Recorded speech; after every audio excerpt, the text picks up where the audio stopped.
आदाब नाजरीन, मैं अकोला महाराष्ट्र से डॉक्टर रेहान खान। आज हम शनाख्त करेंगे कसौंदी के पौधे की। पहले इसके ताल्लुक से मैं थोड़ी सी आम मालूमात दे देता हूँ, फिर इसके नुस्ख़ाजात की बात होगी और आखिर में हम इसकी शनाख्त करेंगे। तो आम मालूमात इसके ताल्लुक से यूँ है कि इसका जो नाम है कसौंदी, ये आम नाम से जाना जाता है, कसौंदी इस नाम से, और कासमर्द इसका संस्कृत नाम है। कैशिया ऑक्सीडेंटलिस इसका लैटिन नेम है और आमतौर पे कारविंदा इस नाम से मराठी में जाना जाता है। तो ये इसके नाम हो गए। अब इसके अफ़ाल व ख़वास समझ लीजिए। ये मुस्हिल है और सबसे अहम बात यह है कि मुअद्दिल इख़लात सलासा है, यानी इख़लात को एतदाल पे लाता है। मुस्हिल है, मुहल्लिल औराम है, जहरों का तिर्याक माना जाता है इसे, और मुसख्खिन माना जाता है। ये इसके अफ़ाल व ख़वास हो गए। अब इसके नुस्ख़ाजात नोट कीजिए। पहला नुस्खा जो कि बहुत ज़्यादा मशहूर है दाँत के लिए, यानी टीनिया के लिए, इसमें करना यह है कि कसौंदी की जड़ को लाकर फिर उसे कुचलना है और उसे लीमू के रस में खरल करना है। तो एक पेस्ट जैसा बनाना है इस चीज़ को, और फिर दाँत की जगह पर मुकामी तौर पर यानी लोकली इस नुस्खे को लगाना है। हालांकि टीनिया में इंटरनली भी बहुत सारी मेडिसिन दी जानी चाहिए, लेकिन ये एक एक्सटर्नल एप्लीकेशन के तौर पे ये नुस्खे का इस्तेमाल है।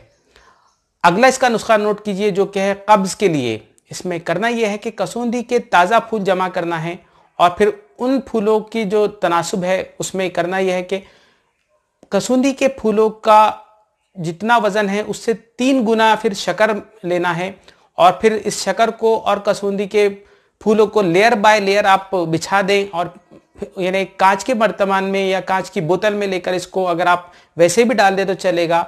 तो इस तरह इसको एक तकरीबन 40 दिन की मुद्दत तक इस मुरक्कब को यानी शक्कर और कसौंदी के फूल मिलाकर एक किस्म से गुलकंद तैयार करना है 40 दिन रखकर। और फिर ये जो गुलकंद तैयार हुआ ये 5 ग्राम की मिकदार में रात के वक्त मरीज़ को दिया जाना चाहिए, ख़ासतौर से जिनको क्रॉनिक कॉन्स्टिपेशन है ऐसे मरीज़ों को। अगला इसका नुस्खा जो कि है रोमेटॉइड अर्थराइटिस के लिए या गठियावाद जिसे कहते हैं उसके लिए, उसमें करना यह है कि कसौंदी के फूल पत्तों को सुखा लेना है और फिर उन सूखे पत्तों के सुफूफ के हम वज़न मिकदार में जंजबील लेना है। ये दोनों अज्जा हम वज़न लेकर फिर इसको दूध में जोश देकर एक जोशांदा तैयार करना है, और फिर वो जोशांदा सुबह और शाम मरीज़ को दिया जाना चाहिए। जोशांदे के लिए इस मुरक्कब की मिकदार खुराक रहेगी 3 से 5 ग्राम के दरमियान। तो ये इसका नुस्खा हो गया। अगला इसका नुस्खा नोट कीजिए जो कि है खांसी के लिए।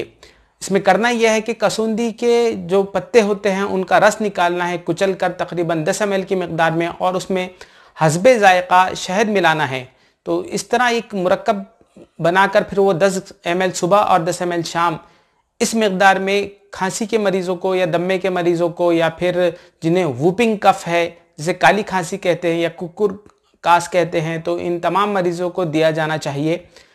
कसौंदी को अगर हमें एक जुमले में याद रखना है तो इसको ऐसे आप याद रखिएगा कि ये मुअद्दिल इख़लात सलासा है अव्वल चीज़, और दुआम ये निज़ाम तनफ़ुस पर काम करने वाली एक बेहतरीन दवा है।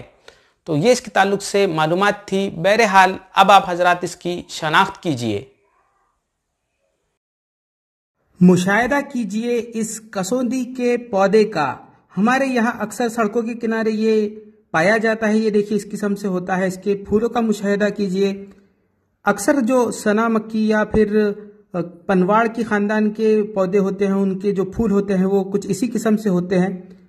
ये इसका तना है, ये देखिए सियाही माइल इसका तना होता है। हालांकि इसकी 2 किस्में हैं, एक सिया और एक सफ़ेद सादी वाली। तो ये सादी कसौंदी है। ये देखिए इसके पत्ते कुछ इस किस्म से होते हैं।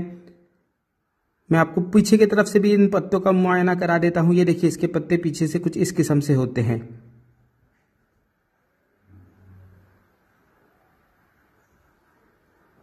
ये इसकी फल्ली है जो कि मार्च के महीने में कुछ इस हालत में थी। ये देखिए इसकी फल्लियां।